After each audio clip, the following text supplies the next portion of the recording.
Hey there guys, my name is Marcus, and this is going to be a really quick tutorial on how you can add ClickFunnels contacts to Google Sheets.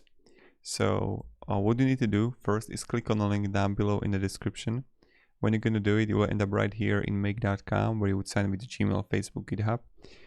And then when you're going to be, you're going to want to click on a theme, scenario, and templates. And when you're going to be under templates, you want to go on the top right and write ClickFunnels,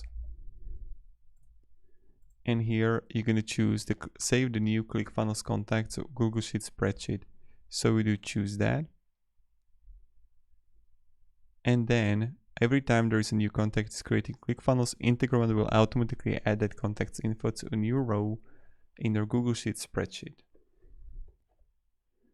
And then the template uses this sample spreadsheet. You can even check it out: first name, last name, email. And then you can use the data from Google Sheets, let's say to MailChimp, Sendinblue, whatever tool you're using or where you want to use those contacts. So click create new scenario from the template, and all you have to do is just connect your ClickFunnels account with Google Sheets account. And that's it. Pretty simple, pretty straightforward, but this is how you can integrate ClickFunnels with Google Sheets. And yeah, if you're gonna need any help, guys, what you can do is to contact make.com. When you would choose the technical issue, in particular scenario, name, email, subject, description, and URL of the scenario, and you're actually good to go. So, and that's how you're gonna do it. So thank you very much guys for watching, and have a great day, and goodbye. See ya.